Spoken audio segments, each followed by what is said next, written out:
तो दोस्तों, भारत में एक और वायरस ने दस्तक दे दिया है। वायरस का नाम है HMPV। सवाल ये उठता है कि HMPV वायरस क्या है, इसके लक्षण क्या क्या होते हैं और इससे बचने के क्या उपाय हैं, और क्या HMPV वायरस एक नया वायरस है।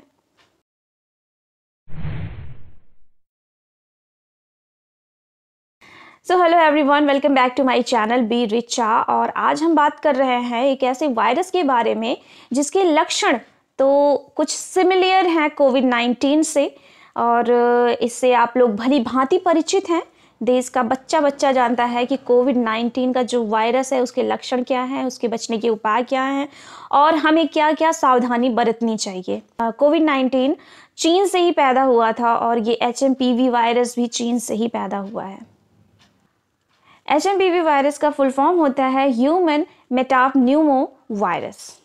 चीन के HMPV वायरस की वजह से वायरल बुखार और श्वसन संक्रमण संबंधित कई मामले सामने आए हैं। और इस वायरस की खतरनाक बात यह है कि ये वायरस बच्चों में ज़्यादातर देखा गया है। भारत में भी कई केसेस आ गए हैं जिसमें HMPV वायरस को देखा गया है और उसके लक्षण भी यही हैं, वायरल बुखार और श्वसन से संबंधित संक्रमण। और ये जो संक्रमण होता है वो छोटे बच्चों में बहुत ही जल्दी फैल जाता है। अब सवाल ये है कि HMPV क्या है, इसके लक्षण क्या हैं, बचने के उपाय क्या हैं और हम क्या कर सकते हैं। HMPV यानी ह्यूमन मेटान्यूमो वायरस एक श्वसन वायरस है जो फ्लू जैसे लक्षण पैदा करता है। ये निचले और ऊपरी श्वसन संक्रमण यानी रेस्पिरेटरी सिस्टम जैसी सर्दी का कारण बनता है। ये एक मौसमी बीमारी है जो आमतौर पर सर्दियों और शुरुआती बसंत में होती है, जो RSV यानी रेस्पिरेटरी सिंसिटियल वायरस और फ्लू के समान है। ये तो बात हुई कि ये वायरस होता क्या है। आइए अब समझते हैं कि इस वायरस से कैसे बचा जाए। ये जानने के लिए जरूरी है इस वायरस की पहचान होना। HMPV आमतौर पर बच्चों में ही डिटेक्ट होता है। सभी फ्लू सैंपल में से 0.7% HMPV के होते हैं। इस वायरस का स्ट्रेन क्या है अभी पता नहीं चल पाया है। वहीं बात अगर इसके लक्षण की करें तो HMPV वायरस को ह्यूमन मेटान्यूमो वायरस या HMPV वायरस कहते हैं, जिसके लक्षण काफी हद तक सामान्य सर्दी जुकाम के समान होते हैं। सामान्य मामलों में ये खांसी या गले में गड़गड़ाहट, नाक बहने या गले में खराश का कारण बनता है। छोटे बच्चों और बुजुर्गों में HMPV का संक्रमण गंभीर हो सकता है। कमजोर इम्यून सिस्टम वाले लोगों में भी ये वायरस गंभीर बीमारी का कारण बन सकता है। कहा जा रहा है कि इस वायरस से संक्रमित मरीजों में सांस लेने में दिक्कत और फ्लू जैसे लक्षण दिखाई दे रहे हैं। अब दिल्ली के मेडिकल ऑफिसर्स ने वायरस से जुड़ी चुनौतियों से निपटने के लिए एडवाइजरी भी जारी कर दी है। हमने HMPV की पहचान कर ली, HMPV होता क्या है ये भी जाना। अब बारी है इसके इलाज की। इसमें सबसे जरूरी ये है कि अगर आपको HMPV के होने का संदेह होता है या इस तरह के कोई लक्षण आपको नजर आते हैं तो बिना डॉक्टर की सलाह के कोई भी एंटीवायरल दवाओं का इस्तेमाल ना करें।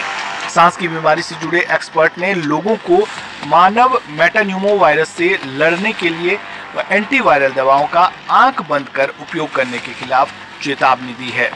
ऐसे में सावधानी बरतें और बिना डॉक्टर के परामर्श के कोई भी दवा ना लें। और जो सबसे बड़ा सवाल है वो ये है कि क्या इसका कोई टीका बना है, तो जवाब बहुत ही खतरनाक है, जो कि है नहीं। इसका कोई भी टीका नहीं बना है। तो अगर टीका नहीं बना है तो सबसे पहले जो हमें करना चाहिए वो करनी चाहिए कि हमें सावधानी बरतनी चाहिए। और हमें बहुत ही अच्छे से हम इस चीज़ को जानते हैं कि अगर कोविड-19 जैसा कोई भी वायरस फैल रहा है, जो कि अभी हमारे भारत देश में बहुत ही कम केसेस हैं, गिने चुने केसेस हैं, और भारत सरकार के द्वारा इस पर बहुत ही कड़ी नज़र भी रखी जा रही है। चीन से आने जाने वाले पैसेंजर्स पे बहुत ही कड़ी नज़र है, लेकिन फिर भी हमें सावधानी बरतने की कोशिश करनी चाहिए, क्योंकि वो हम अपने लिए कर रहे हैं, हम किसी और के लिए नहीं कर रहे हैं। तो मेरे जितने भी व्यूअर्स हैं मैं उनको बताना चाहूँगी कि प्लीज़ आप लोग भी थोड़ी सावधान हो जाइए।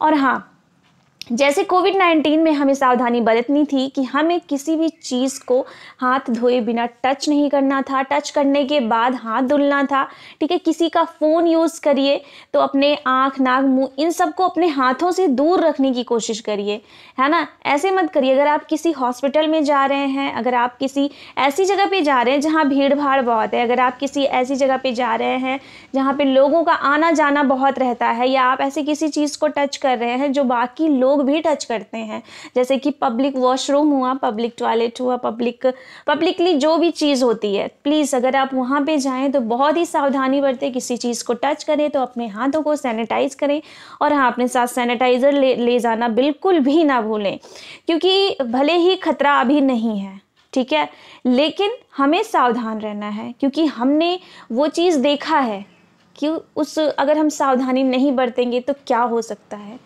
और वो खौफनाक मंजर जो था ना कोविड-19 का, वो अभी किसी के जहन से नहीं निकला है। तो प्लीज़ आप लोग भी सावधानी बरतिए। किसी का फ़ोन यूज़ कर रहे हैं तो हाथ को सैनिटाइज करिए। अगर नहीं है बहुत ज़्यादा ज़रूरत तो मत यूज़ करिए।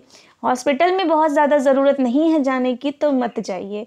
अगर किसी पेशेंट का जो है अगल बगल का मतलब रिलेटिव है, तो अगर आप लोगों को जाना ही जाना है तो प्लीज़ आप लोग भी पूरी सावधानी बरतिए, क्योंकि अगर हर एक इंसान सावधानी बरतेगा तो पूरा देश सुरक्षित रहेगा। तो मेरी आप लोगों से रिक्वेस्ट है कि आप लोग भी सावधान हो जाइए, ठीक है। बिल्कुल भी ऐसे मत सोचिए कि ये इधर उधर की बातें हैं। आप कहीं भी जा रहे हैं, आप लिफ्ट यूज़ कर रहे हैं तो लिफ्ट सावधानी से यूज़ करिए। अगर आपको पकड़ने की ज़रूरत है कुछ तो पकड़िए, वरना आप मत पकड़िए। किसी हैंडल को पकड़ने की ज़रूरत है तो आप पकड़िए, वरना मत पकड़िए। अगर आप किसी बस में ट्रैवल कर रहे हैं तो जो है बहुत ही हो सके, देखो ये कोई बहुत ही जल्दबाजी नहीं है, ठीक है। अगर हो सके तो प्लीज़ आप लोग जो है सैनिटाइज़र लिए रहिए, सीट को साफ़ करिए, उसके बाद उस पे बैठिए। ये बहुत अच्छी बात है। अपने अगल बगल की चीज़ों को साफ़ करिए। अगर आप किसी हैंडल को पकड़ रहे हैं जो कि पब्लिकली हैंडल सभी लोग यूज़ कर रहे हैं, बस का हैंडल हुआ, कुछ भी हुआ, तो आप उस हैंडल को भी सैनिटाइज़ करके पकड़िए। ये बहुत ही अच्छी बात है। ये ऐसे नहीं होता है कि लोग, अगर 4 लोग अनजान हैं इस बात से तो आप उनको समझाइए कि ऐसी भी चीज़ें हो रही हैं जो कि हमारे देश में आ सकती हैं अगर हम सावधानी नहीं बरतेंगे तो।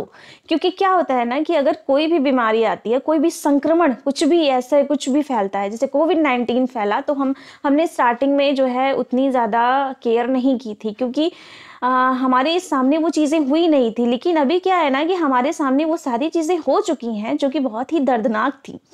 तो इस वजह से हमें सावधानी बरतने की पूरी कोशिश करनी चाहिए। अगर आपके घर परिवार में किसी को भी नहीं पता है इस बारे में तो प्लीज़ आप उनको भी थोड़ा सा सावधान रहने की एडवाइस दीजिए, और आप उनको बताइए कि हमें क्या करना है, क्या नहीं करना है, ठीक है। अगर आप जागरूक रहेंगे तो आप अपने परिवार को जागरूक कर सकते हैं। आपका परिवार जागरूक रहेगा तो वो समाज को जागरूक कर सकता है, आसपास पड़ोस को जागरूक कर सकता है, और इसी तरह से हमारा पूरा भारत देश जागरूक हो सकता है। तो किसी भी संक्रमण से बचने के लिए अगर आपको वायरल फीवर हो रहा है या श्वसन से संबंधित कोई भी बीमारी है, कोई भी कुछ भी ऐसा महसूस हो रहा है, तो प्लीज़ आप तुरंत चेकअप करवाइए अपना, और हाँ, सावधानी बरतने की पूरी कोशिश करिए। तो आई होप मैं आपको सारी चीज़ें बहुत ही अच्छे से बता चुकी हूँ, और मुझे आशा है कि आप लोग भी समझ चुके हैं। तो प्लीज़ सावधान रहिए, अपने आसपास के लोगों को सावधान करिए, और वीडियो अच्छा लगे तो प्लीज़ लाइक करिएगा, शेयर करिएगा, कमेंट करिएगा। मिलते हैं नेक्स्ट वीडियो में, एंड बी केयरफुल।